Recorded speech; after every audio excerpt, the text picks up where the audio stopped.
Hi friends, எல்லாருக்கும் வணக்கம். எல்லாரும் எப்படி இருக்கீங்க? நல்லா இருக்கீங்களா? நல்லா இருப்பீங்கன்னு நினைக்கிறேன். நான் இன்னைக்கு ஒரு முக்கியமான டாபிக் பத்தி தான் சொல்ல போறேன். நான் முன்னாடியே வேர்ல்ட் இன்வென்ஷன்ஸ் அப்படின்னு சொல்லி ஒரு ஷார்ட்ஸ் போட்டிருந்தேன். அதோட தொடர்ச்சியா பல விஞ்ஞானிகளோட கண்டுபிடிப்பு மற்றும் அவர்கள் வாழ்வில் நடந்த சுவாரஸ்யமான நிகழ்வுகள் பத்தி வீடியோ போறதா சொல்லியிருந்தேன். சோ அதை பத்தி தான் இன்னைக்கு வீடியோ போட போறேன். சோ இன்னைக்கு நம்ம யாரை பத்தி பார்க்க போறோம் அப்படின்னு கேக்குறீங்களா? வேற யாரும் இல்லைங்க, சர் ஐசக் நியூட்டன் பத்தி தான் பார்க்க போறோம். நியூட்டன் அவருடைய வாழ்க்கை எப்படி இருந்துச்சு, அவருடைய வாழ்க்கையில் நடந்த சுவாரஸ்யமான நிகழ்வுகள் மற்றும் யாரும் அறிந்திராத பல அரிய தகவல்களை நான் அந்த வீடியோல சொல்ல போறேன். வீடியோவை ஸ்கிப் பண்ணாம ஃபுல்லா பாருங்க. வாங்க வீடியோக்குள்ள போலாம்.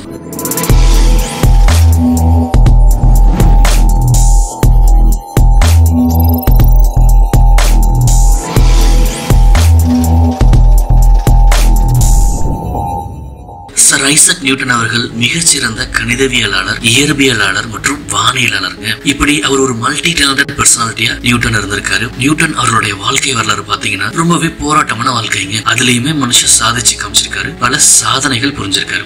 நியூட்டன் அவர்கள் 1642 வருடம் டிசம்பர் 25 இங்கிலாந்துல பிறந்திருக்காரு. நான் சொன்னேன் இல்லைங்களா, நியூட்டனோட வாழ்க்கை ரொம்பவே போராட்டமான வாழ்க்கைன்னு. நியூட்டன் பிறக்கிறதுக்கு 3 மாதத்துக்கு முன்னாடியே அவருடைய தந்தை இறந்துறாரு. சோ நியூட்டன் பிறக்கிறதுக்கு முன்னாடியே அவருடைய வாழ்க்கை போராட்டமான வாழ்க்கை அப்படின்னு சொல்லி தீர்மானிக்கப்பட்டு விட்டது. இதுல இன்னொரு ட்விஸ்ட் என்ன அப்படின்னு சொல்லி கேட்டீங்கன்னா, நியூட்டன் அவர்கள் பிறக்கும் பொழுதே நோய்வாய்ப்பட்ட குழந்தையா ப்ரீமெச்சூர் பேபியா பிறக்கிறாரு. உயிர் பிழைப்பதே கடினம் அப்படின்னு சொல்லி டாக்டரால கைவிடப்படுறாரு. அதையெல்லாம் தாண்டி சாவை வென்றவன் உயிர் பிழைச்சிருக்காரு நம்ம நியூட்டன். இப்படியே பல போராட்டங்களுக்கு நடுவுல நியூட்டனோட வாழ்க்கை போயிட்டு இருக்கு. நியூட்டனுக்கு 3 வயது ஆகும் பொழுது நியூட்டனின் தாய் அண்ணா அவர்கள் மறுமணம் செய்து அவர்களோட புது ஹஸ்பண்டோட புது வாழ்க்கையை தொடங்க போயிடுறாங்க. நியூட்டன் தன்னோட பாட்டியின் அரவணைப்புலதான் வளர்றாரு. நியூட்டன் அவர்களுக்கு தன்னுடைய தாய் மறுமணம் செய்து பிடிக்கவே இல்லையா. அதனால தாயையும் அவருடைய புது கணவரையும் வெறுக்க ஆரம்பிச்சாராம். தன்னுடைய 12 வயதுல இருந்து 18 வயது வரை கிராந்தம் அப்படின்ற பகுதியில் இருக்க கிங் ஸ்கூல் அப்படின்னு சொல்லப்படுற ஸ்கூல்ல தான் நியூட்டன் படிக்கிறாரு. இப்படி பல போராட்டங்களுக்கு இடையே நியூட்டன் அவருடைய வாழ்க்கை போயிட்டு இருக்கப்ப இன்னொரு ட்விஸ்ட் நடக்குது. அதாவது நியூட்டன் அவருடைய தாய் மறுமணம் செஞ்சிட்டாங்க பாத்தீங்களா, அவரும் இறந்துறாரு. சோ இந்த சூழ்நிலையில நியூட்டன் அவருடைய தாய் விதவையாக தன்னுடைய தாயோட வீட்டுக்கு வந்துடுறாங்க. அங்கதான் நியூட்டன் வளர்ந்துட்டு இருக்காங்க. சோ பொருளாதார சூழல்னால நகரத்துல வாழ முடியாம சொந்த ஊரான உல்ஸ்த்ரோப் அப்படின்ற பகுதிக்கு எல்லாருமே குடும்பமாக இடம் பெயர்றாங்க.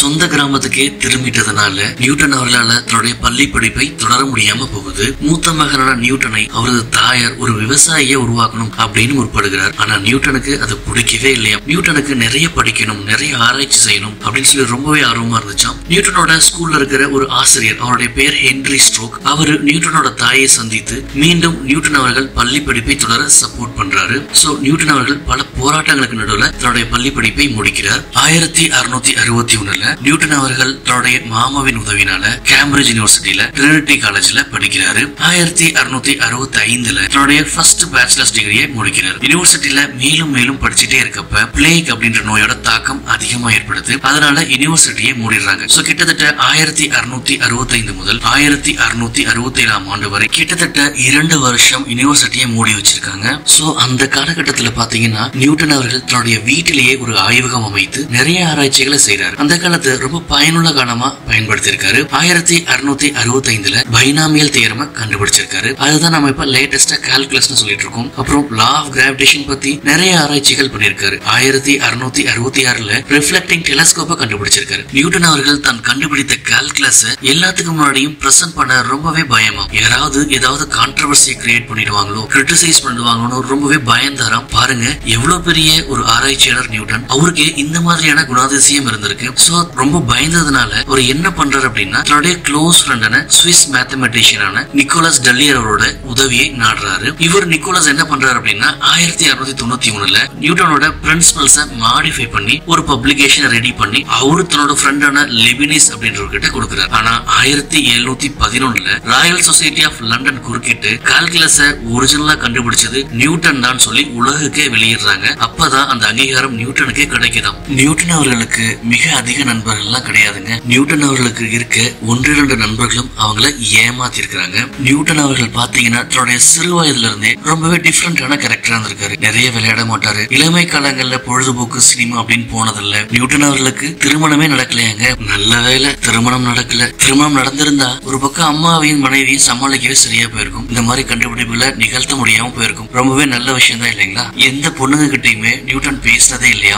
1705 வருடத்துல குவீன் ஆனி அவர்கள் ஐசக் நியூட்டனுக்கு சர் அப்படின்ற சிறப்பு பட்டம் அளிக்கிறாங்க. இங்கிலீஷ்ல அதனை நைட்ஹுட் அப்படின்னு சொல்லுவாங்க. அந்த காலகட்டத்துல இந்த மாதிரி சர்னு சேர்த்து அழைக்கப்படுற இரண்டாவது சயின்டிஸ்ட் நியூட்டன் தானா? அப்ப ஃபர்ஸ்ட் யாருன்னு கேக்குறீங்களா? ஃபர்ஸ்ட் யார் அப்படின்னா பிரான்சிஸ் பேக்கன் அப்படின்னு சொல்ற இங்கிலீஷ் பிலாசபர் தான். மிகப்பெரிய கண்டுபிடிப்புகளை நிகழ்த்தி உலகிற்கு அளித்த சர் ஐசக் நியூட்டன் அவர்களை லெஜெண்ட் தான் சொல்லணும். அவர் தான் ரியல் லெஜெண்ட். நியூட்டன் அவர்கள் பாத்தீங்கன்னா 20 மார்ச் 1721 தன்னுடைய உறக்கத்திலேயே இறந்துடுறாரு. நம்ம கலோக்கிலா சொல்லுவோம் இல்லைங்களா, நல்ல சாவுன்னு சொல்லிட்டு. அந்த மாதிரி அந்த நல்ல மனிதருக்கு நல்ல சாவு ஏற்பட்டிருக்கு. நியூட்டன் அவர்கள் இறந்ததற்கு பிறகு அவருடைய உடல் பாத்தீங்கன்னா வெஸ்ட்மினிஸ்டர் அபே அப்படின்னு சொல்லப்படுற பகுதியில ராஜா மற்றும் ராணிகள் முன்னிலையில புதைக்கப்படுது. முதல்ல வெஸ்ட்மினிஸ்டர் அபே அப்படின்ற பகுதியில புதைக்கப்பட்ட முதல் சயின்டிஸ்ட் நியூட்டன் அவர்கள் தான். நியூட்டன் இறந்த உடனே ஃபேமஸான பிளமிஷ் ஸ்கல்ப்டர் ஜான் மைக்கேல் அவர்கள் நியூட்டனோட உருவத்தை சிலையா வடிக்கிறாங்க. அது இப்ப ராயல் சொசைட்டி ஆஃப் லண்டன்ல மியூசியம்ல வைக்கப்பட்டிருக்கு. நியூட்டனோட இறப்புலயுமே ஒரு ரூமர் இருக்குங்க. நியூட்டன் அவர்களுடைய முடியில மெர்க்குரி இருந்ததா சொல்லப்படுது. சோ நியூட்டன் அவர்கள் மெர்க்குரி பாய்சனிங் மூலமா இறந்திருக்கலாம் சந்தேகம் இருக்கிறதா விக்கிபீடியால போட்டிருக்கு. இருங்க, இதோட வீடியோ முடிஞ்சிடல. ஐசக் நியூட்டன் அவர்களை பற்றி இன்னும் சில தகவல்கள் சொல்ல போறேன், கேளுங்க.